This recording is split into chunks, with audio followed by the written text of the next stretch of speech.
este estrangeiro divino, que é até traiçoeiro e terrível, então como ele consegue tomar o poder sobre essas disposições pré-sociais e antissociais desse povo nativo? Então, essa inclinação incestuosa desse primeiro homem de Fiji e a nudez da princesa de Naga. Também nessa narrativa nós temos uma mistura ambígua do contrato e da chicana que atende à transferência do poder dos proprietários originais da terra para estes novos governantes. Algo semelhante encontrado nessas narrativas também inclui demonstrações de violência por parte do estrangeiro, que passará depois a ter valores positivos para os nativos. No caso de Fiji, essas vítimas canibais, então prometidas pelo reino do estrangeiro e os seus duplos, são sacrifícios humanos, nas quais o consumo pelos nativos, aliados ao Deus, fará com que eles possam então se beneficiar de poderes divinos.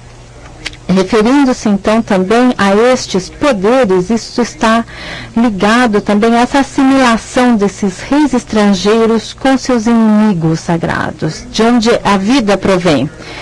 Referindo-se então a uma narrativa dinástica análoga de uma ilha de Fiji, James Fox observa e o que ele diz é, eu cito, numa forma que este mito clássico é repetido em todo o mundo austronesiano. É provável então que alguém até discuta a continuidade histórica entre essas soberanias dessa região. E isso acontece constantemente naquela região. Portanto, poderíamos então discutir esta continuidade desses fatos, mas quando nós observamos que há outros textos semelhantes na Antiguidade Clássica, isso sugere que estamos na presença de uma condição mais ampla da política humana. Eu vou lhes dar um exemplo da Antiguidade. Onomaus, antigo rei de Pisa em Peloponeso, não conseguiu persuadir sua filha Hipodameia a dormir com ele. Seu primeiro recurso contra a profecia de que a pessoa com quem ela se casasse o mataria. Muito semelhante, portanto, à história de Fiji. Como um segundo recurso, ele então desafiou cada um dos seus pretendentes a uma corrida em carruagens.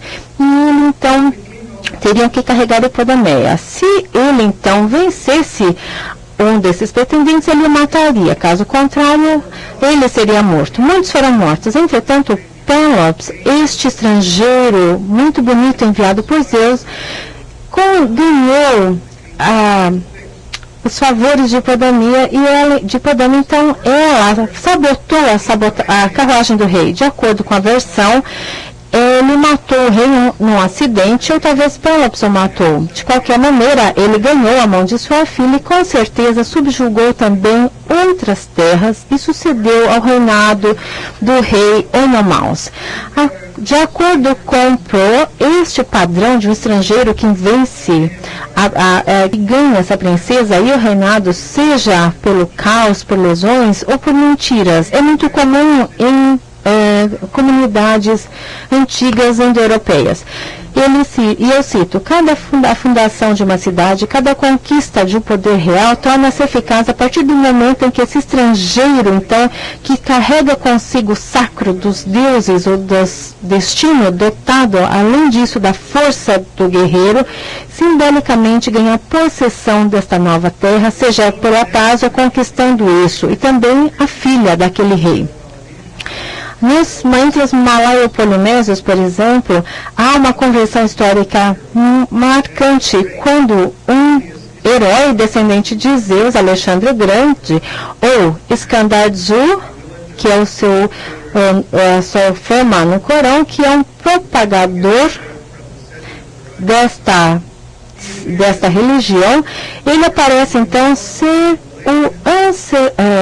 ter como seus ancestrais sultões que governam na Península Malaia, na Sumatra e no Bornéu.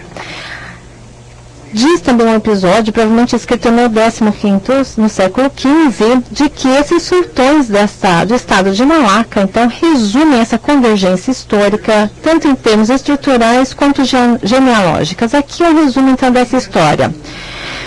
3 jovens muito bonitos, vestindo roupas reais, aparecem numa montanha acima de Palembang, na Sumatra, e no estado de Sriwijaya. Como estava naquela narrativa de Fiji, eles também conferem grande riqueza à terra, aqui representado por 2 viúvas que o descobriram.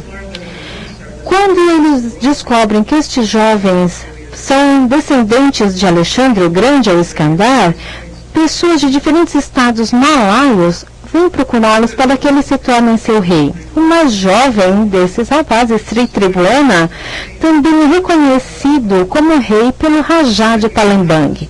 Apesar de ele não ser empossado até que o Rajá consiga neutralizar um poder maléfico que se manifesta na aflição dessas visitas dos estranhos, 39 princesas são trazidas para que ele escolha, para que uma delas seja a sua esposa.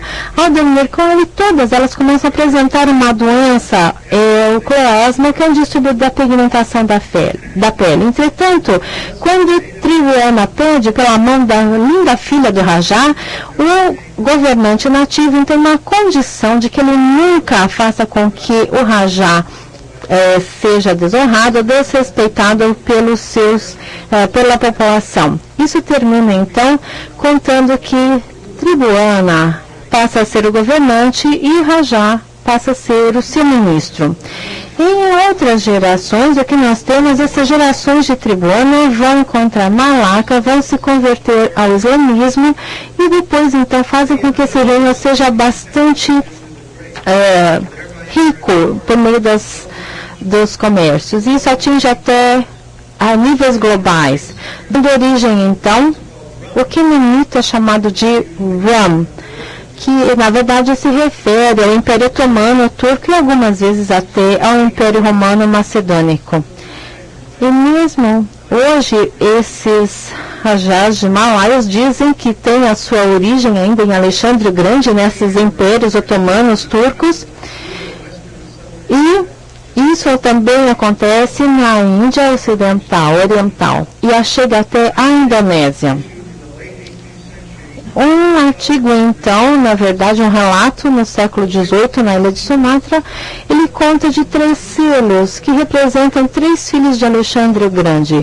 O sultão de Rum, que era o mais velho, o sultão de China, o segundo, e o terceiro de Minangkabau, o mais jovem, mas também o que seria o rei dos reis, o rei das nuvens, o que teria o reinado das nuvens e seria o preferido pelos animais. Há uma grande parte aqui do meu texto que fala de Alexandre o Grande, que era também um rei estrangeiro, principalmente na Macedônia e outras áreas que ele conquistou, mas eu vou lhes poupar dos detalhes.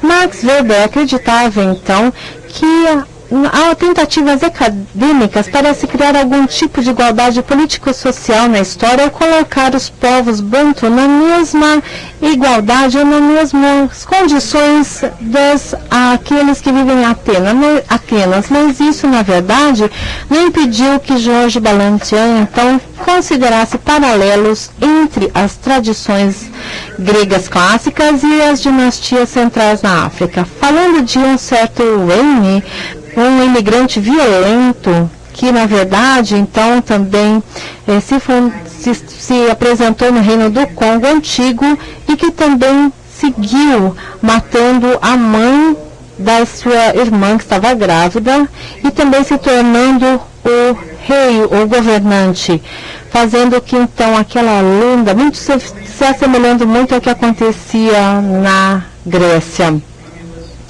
Muito semelhante, então, também a Alexandre o Grande, Atreus, Rômulo, todos eles reis estrangeiros. O que acontece com esses reis africanos é marcado, então, por explosões antinomianas com a lei do poder e muita violência, incluindo assassinato, incesto e outros crimes. Além disso, esse herói africano e seus sucessores reais também se identificam muito com o selvagem, com essas forças obscuras do mal e da destruição, do segredo e da animalidade que reinam ali. Bem, acho que muitos de vocês estão lendo meu texto. Será que eu poderia continuar?